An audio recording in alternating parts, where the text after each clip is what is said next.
Hello बच्चों, welcome back to the channel future and freedom. हमारे session चल रहे हैं chapter number 4 structure of the atom के। ठीक है, तो ये है स्ट्रक्चर ऑफ एटम का lecture number 3।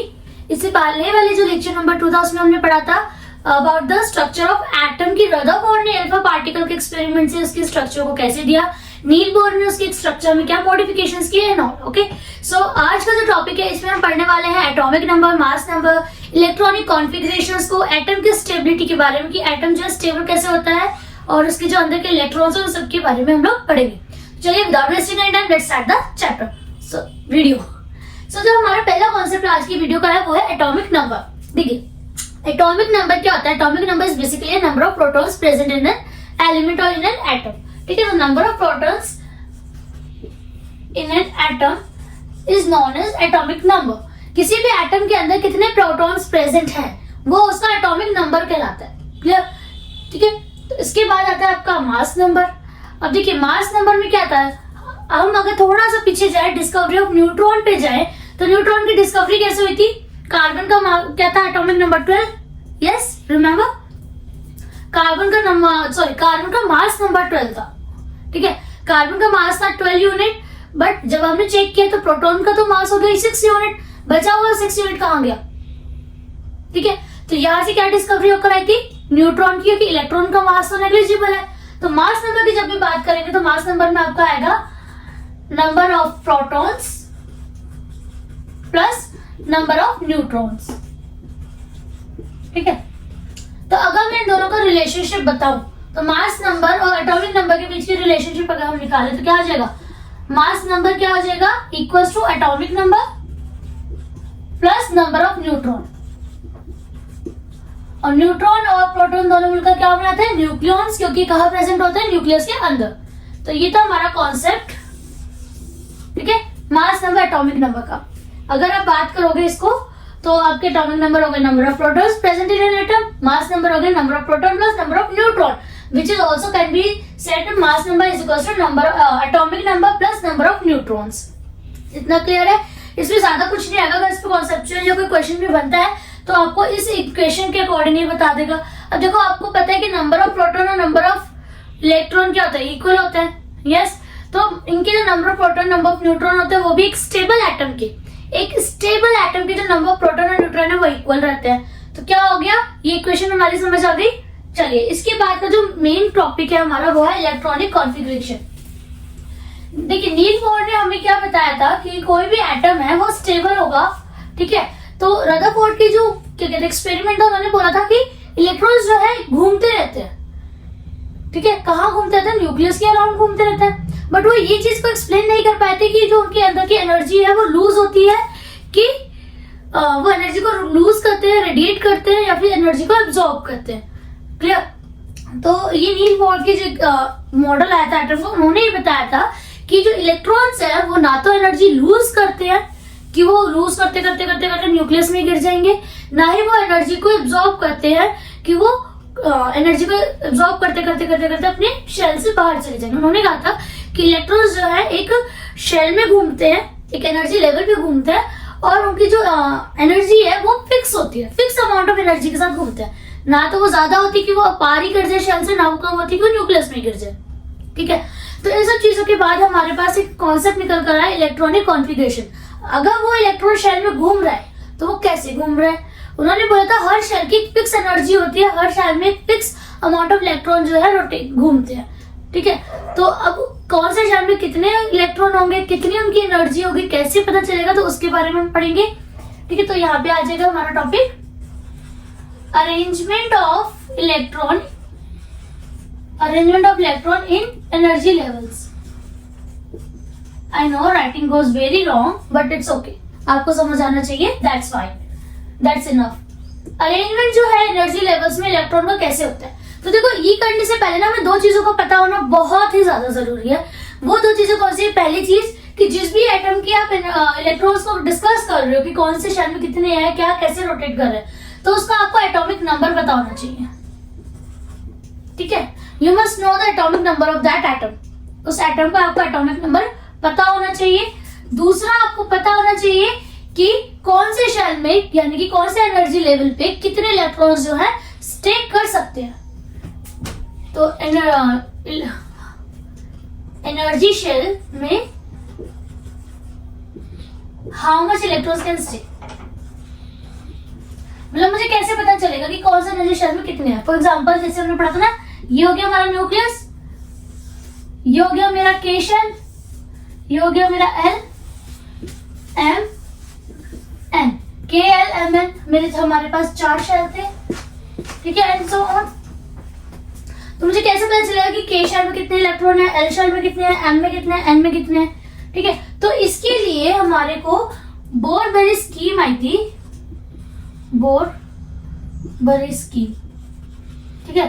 Nil Bohr and Bury करके साइंटिस्ट थे, Niels Bohr and John Bangle Bury करके। तो उन्होंने ना एक स्कीम यानी कि एक तरीका निकाला था जिससे आप पता कर सको कि कौन से शेल में यानी कौन से एनर्जी लेवल पे कितने इलेक्ट्रॉन्स सरवाइव कर सकते हैं, या कितने इलेक्ट्रॉन्स उस पे स्टे कर सकते हैं। तो जो स्कीम थी उसके अकॉर्डिंगली उन्होंने निकाला था 2n² का फॉर्मूला। इस 2n² में n क्या था, number of energy level, not electron, number of energy level, ठीक है। तो इससे हमें पता क्या चल रहा था, that how many electrons can stay at energy level n, मतलब कि n एनर्जी लेवल पे कितने इलेक्ट्रॉन स्टे कर सकते हैं वो हम इस फॉर्मूले से निकाल सकते हैं। फॉर एग्जांपल अगर मैं k की बात करूं तो k क्या है, एनर्जी लेवल 1। अगर मैं k शेल की बात कर रही हूँ तो यहाँ पे मेरे n की वैल्यू क्या होगी 1, तो जो इलेक्ट्रॉन्स होगा 2 into 1 का स्क्वायर यानी कि 2 into 1 दैट विल बी 2। तो जो k शेल है, k शेल पे ओनली 2 इलेक्ट्रॉन होंगे। अगर मैं एल शेल की बात करती हूँ, एल शेल पे n की वैल्यू क्या हो जाएगी 2, तो यहाँ से अगर हम वैल्यू सॉल्व कर रहे हैं तो क्या हो जाएगा, ये 2 into 4 यानी कि 8 इलेक्ट्रॉन्स, ठीक है। एल शेल पे आपके 8 इलेक्ट्रॉन्स आ गए। सिमिलरली अगर मैं एम शेल की बात करती हूँ, ठीक है, एम शेल की बात करती हूँ तो n की वैल्यू क्या हो जाएगी 3, 2 into 3 का square which will be equal to 3 2 9, sorry 3 का स्क्वायर इज 9, 9 2 18, यानी कि एम शेल पे कितने इलेक्ट्रॉन्स रोटेट कर सकते हैं, 18 इलेक्ट्रॉन्स। तो ये जो स्कीम थी इससे हमें पता चला था कि कौन से एनर्जी लेवल पे कितने इलेक्ट्रॉन्स जो है स्टे करेंगे, सर्वाइव करेंगे। अब इसके बाद क्या निकला था, उन्होंने कहा था जब हमने इलेक्ट्रॉनिक कॉन्फ़िगरेशन में पढ़ा है कि पहला तो यही हो गया 2n², बोर-बेरी स्कीम, जिससे हमें पता चलता था कि कौन से एनर्जी लेवल पे कितने इलेक्ट्रॉन्स है। तो इसमें अगर क्वेश्चन आता भी है तो आपको क्वेश्चन ऐसे पूछेगा कि at this energy level how much electrons can survive और how much electrons can stay.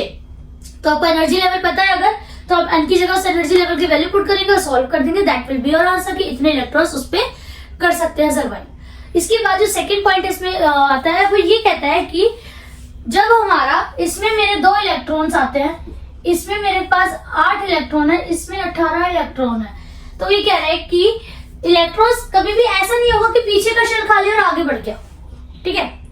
Electrons are very disciplined, बहुत ही ओबेइंग चाइल्ड है। इलेक्ट्रॉन हमेशा पहले अपना शेल भरेगा तब आगे वाले शेल में जाएगा। अगर मेरे पास फॉर एग्जांपल 8 इलेक्ट्रॉन्स है तो ऐसा कभी नहीं होगा कि 2 इलेक्ट्रॉन इधर आ गए और 4 इधर आ गए और फिर 2 इधर चले गए ना, ऐसा नहीं हो सकता। हमेशा क्या होगा, पहले के शेल में इलेक्ट्रॉन्स भरेंगे, 2 इलेक्ट्रॉन हो गए, okay, come to the next shell L, फिर एल शेल में सारे इलेक्ट्रॉन्स करेंगे एडजस्ट, फिर भी अगर बचते हैं एल शेल में 8 इलेक्ट्रॉन आते हैं, अगर फिर भी बच गया तो तब वो एल में जाएगा। ऐसा नहीं होगा कि पीछे वाला शेल खाली है और एक आगे वाले शेल में चला गया, ठीक है। और इसके अलावा एक और पॉइंट इसमें आता है कि वो क्या है, अपना जो शेल है उसको ऑक्यूपाई अकॉर्डिंगली कर रहा है, अपने शेल में आने के बाद दूसरे शेल में जा रहा है। और ऐसा भी नहीं है कि एक ही शेल में सारे भर गए, ठीक है, मतलब ऐसा भी नहीं कि पीछे का शेल खाली है और ऐसा भी नहीं कि आगे वाले शेल में नहीं जा रहा, वो एक ही जगह पे जा रहा है। ऑल्दो अगर उसके पास स्पेस भी है, अगर वो एनर्जी लेवल इतना ज्यादा है किसी एटम का कि वो एक्सेप्ट कर सकता है अपने शेल में एक्स्ट्रा इलेक्ट्रॉन्स को, बट स्टिल वो उसमें नहीं जाएगा, ठीक है। That will be Bohr Bury scheme में था, Bohr under the J Bury इन्होंने ही बताया था कि एनर्जी शेल को अगर आपको चेक करना है कि इस एनर्जी शेल पे कितने इलेक्ट्रॉन्स है तो उन्होंने फॉर्मूला दिया था। उसके बाद उन्होंने बोला था कि कोई भी इलेक्ट्रॉन्स ऐसा नहीं होगा कि क्या कहते हैं पीछे का शेल खाली है और आगे के शेल में चला जाए, और कोई भी एटम में अगर कैपेबिलिटी है कि वो किसी एक्स्ट्रा इलेक्ट्रॉन को सर्वाइव करा सकता है, एडजस्ट करा सकता है, but still in that case ऐसा नहीं होगा कि वो एक ही शेल में सारे इलेक्ट्रॉन्स को भर ले, ठीक है। इसके बाद आता है कि इसके बाद हम पढ़ेंगे इलेक्ट्रॉनिक कॉन्फ़िगरेशन के बारे में, ठीक है। अब यहाँ पे तो हमने देखा कि इलेक्ट्रॉन्स जो है अरेंजमेंट उनका कैसे रहता है किसी भी इलेक्ट्रॉन्स के अंदर, सॉरी एटम के अंदर इलेक्ट्रॉन्स का अरेंजमेंट जो है वो कैसे रहता है। इसके बाद हम पढ़ रहे हैं अब इलेक्ट्रॉनिक कॉन्फ़िगरेशन के बारे में। इलेक्ट्रॉनिक कॉन्फ़िगरेशन में क्या होता है कि देखो, अब आपको पता होना चाहिए कॉन्फ़िगरेशन करने के लिए कि उसका एटॉमिक नंबर क्या है सबसे पहले, ठीक है। तो हमारे पास कुछ मतलब 1 to 20 तो जनरली सबको याद होना ही चाहिए, ठीक है। तो फॉर एग्जांपल मैं छोटा सा एग्जांपल यहाँ पे ले लेती हूँ, हाइड्रोजन, ठीक है। Hydrogen, helium, lithium, beryllium, boron, carbon and so on, ठीक है। तो देखो जैसे इसका एटॉमिक नंबर 1 2 3 4 5 6 ऐसे चलता है। तो ये आपको ये याद करना पड़ेंगे। इसकी भी हम एक वीडियो अपलोड कर लेंगे जिसमें कि क्या होगा, एक शॉर्ट ट्रिक रहेगी ताकि आपको प्रोडक्ट टेबल इजीली याद हो जाए। बिकॉज आई नो 100 समथिंग 138 हमारे आइटम्स होते हैं, तो सबको याद करना तो थोड़ा मुश्किल हो जाता है, ठीक है। तो इलेक्ट्रॉनिक कॉन्फ़िगरेशन में हम ये देखते हैं कि जो एटम है वो कैसे अपने अपने शेल्स में जा रहा है। तो इसके लिए आपको एटॉमिक नंबर पता होना चाहिए। तो फॉर एग्जाम्पल मैंने बोरोन का ले लिया 5, ठीक है। बोरोन का जो नंबर है 5 ले लिया, तो इसका इलेक्ट्रॉनिक कॉन्फ़िगरेशन क्या होगा 2 3, ठीक है। अगर हमारे किसी एक्स एटम है उसका जो है एटॉमिक नंबर 17 है, तो कैसे जाएगा 2 8 7। Is it clear? तो जो भी इलेक्ट्रॉनिक कॉन्फ़िगरेशन है वो लिखने के लिए आपको फिर से 2 चीजों का पता होना जरूरी है। पहली चीज कि उसके अंदर एटॉमिक नंबर क्या है, उसका एटॉमिक नंबर क्या है, और एनर्जी शेल्स का आपको पता होना बहुत जरूरी है कि कौन से एनर्जी शेल में कितने इलेक्ट्रॉन्स जो है स्टे कर सकते हैं। अब फॉर एग्जांपल 17 था, तो मैंने क्या किया, के शेल यानी कि पहले 2, फिर दूसरे शेल में 8 आएगा, फिर तीसरे शेल में 17 जाएगा। Is it clear? For example अगर मैं और कोई एटॉमिक ले लेती हूँ जिसका हमारे पास 21 है, तो 2 8 एंड देन 11। अब आप याद करो 2 8 के बाद 18 तक इसमें हम भर सकते हैं, ठीक है। 18 तक भर सकते हैं। तो यानी कि अगर मैं एक और ले लेती हूँ 30 ले लिया मैंने एक एलिमेंट लिया, सॉरी एक एटम लिया Z जिसका एटॉमिक नंबर है 30। तो इसका इलेक्ट्रॉनिक कॉन्फ़िगरेशन 2 फिर 8 फिर 18, कितने हो गए 8 और 2 10 10 और 18 28, 28 के बाद जो 2 है वो यहाँ रह जाएगा, ठीक है। तो चलो इसमें से इतना समझ आया कि इलेक्ट्रॉनिक कॉन्फ़िगरेशन करा। अब इलेक्ट्रॉनिक कॉन्फ़िगरेशन हम करते क्यों है, इससे हमें क्या पता चलता है, ये कहाँ पे यूज होता है, इसके बारे में समझते हैं। अब देखो एटम जो है ना, एटम आपका स्टेबल तब होगा जब उसके शेल कंप्लीट फिल होंगे, कंप्लीटली फिल होते हैं। आपका जो एटम है वो स्टेबल यानी कि वो कोई रिएक्शन नहीं करेगा, कोई प्रॉब्लम क्रिएट नहीं करेगा, कोई कुछ भी रिएक्ट नहीं करेगा किसी भी चीज के साथ, वो स्टेबल होगा, अपने आप में सफिशिएंट होगा। कब? जब उसके जो भी एनर्जी लेवल है, जो भी उसका शेल है, जो भी उसका आउटर मोस्ट शेल है वो कंप्लीटली फिल होगा। जैसे कि मेरे पास लेट्स से एक एटम है P जिसका इलेक्ट्रॉनिक कॉन्फ़िगरेशन है 10, सॉरी एटॉमिक नंबर है 10। तो इसका इलेक्ट्रॉनिक कॉन्फ़िगरेशन क्या होगा 2 8, शेल कंप्लीटली फिल है, ठीक है। और हीलियम 2 होता है, तो 2 शेल कंप्लीटली फिल है। तो ये एटम क्या हो गया, कंप्लीटली स्टेबल है, इसको कोई केमिकल रिएक्शन करने की कोई जरूरत नहीं है। तो क्या होता है, जैसे जैसे हम लोग कॉन्फ़िगरेशन करते हैं ना, तो हमें पता चलता है कि कौन सा एलिमेंट जो है, कौन से एटम जो है वो स्टेबल है और कौन सा एटम स्टेबल नहीं है। इसके बाद एक और चीज आती है, जो स्टेबल है, जो एटम स्टेबल है, जिनका outer most shell completely fill है, जिनका outer most shell completely fill है, उनको हम बोलते हैं इनर्ट गैस। उनको आप बोल दोगे इनर्ट गैसेस, ठीक है। इनर्ट गैसेस क्या है, इनर्ट गैसेस में हमारे वो वाले एटम्स आ जाते हैं जो जिनका शेल कंप्लीटली फिल है, जो कि नॉन रिएक्टिव होते हैं। इनर्ट गैसेस क्या होती है, नॉन रिएक्टिव होती है, ठीक है।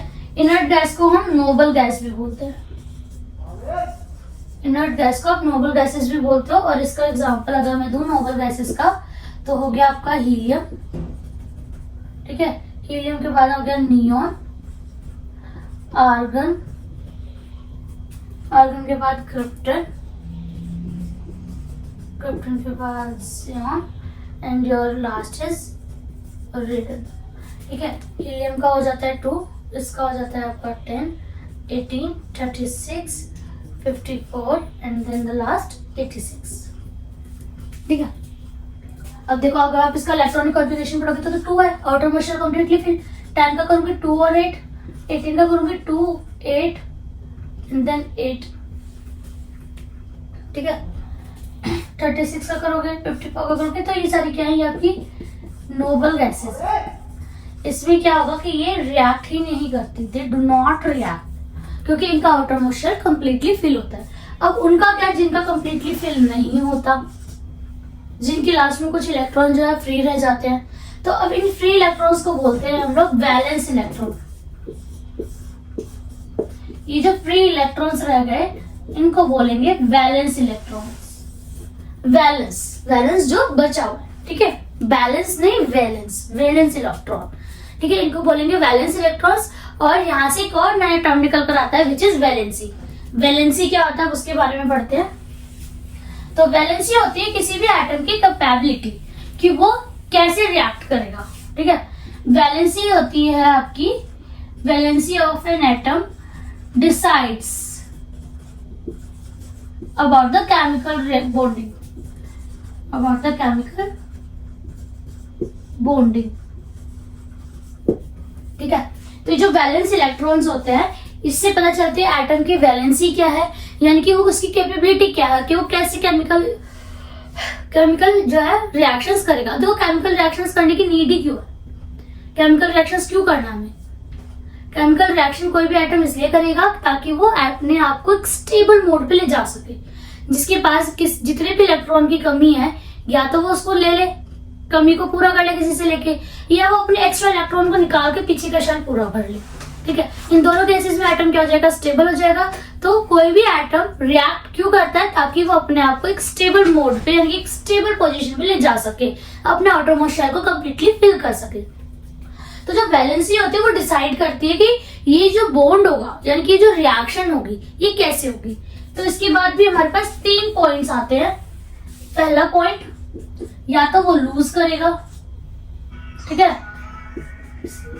या तो वो लूज करेगा, losing electrons from outer shell.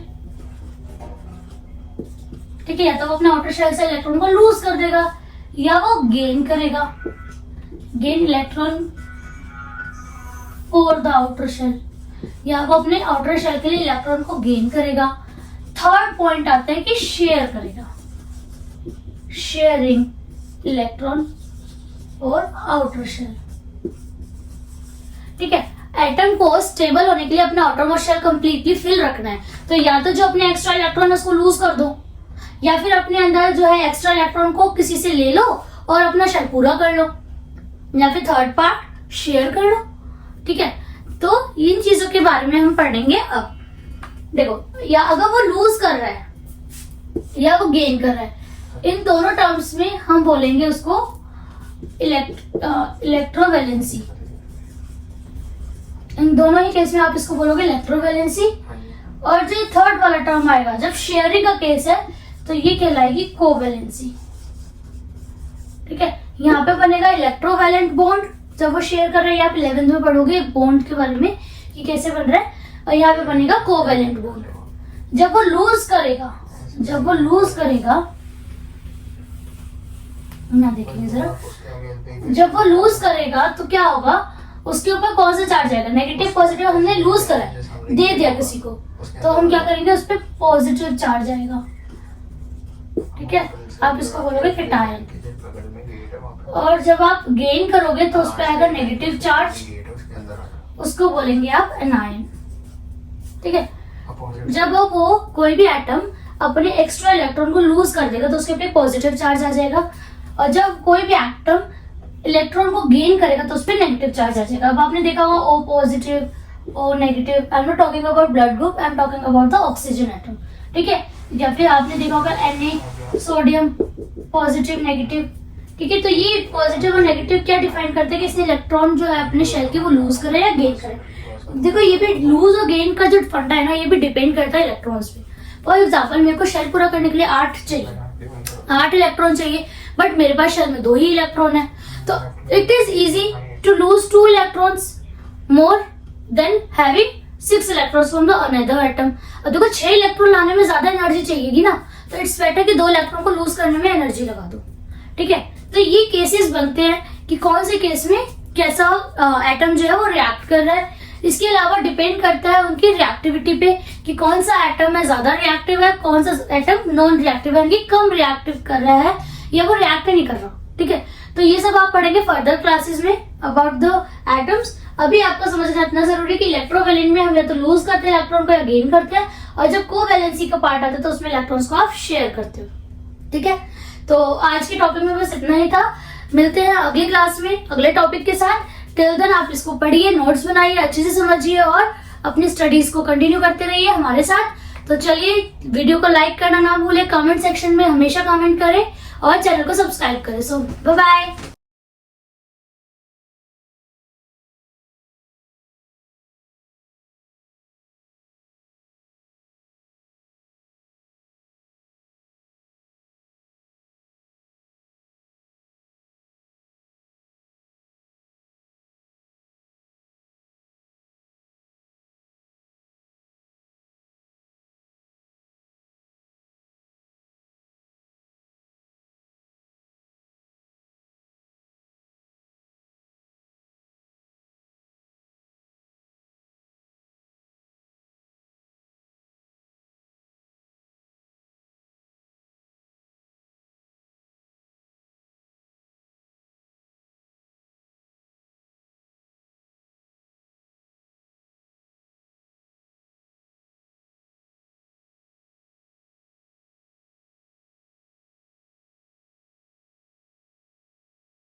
Thank you.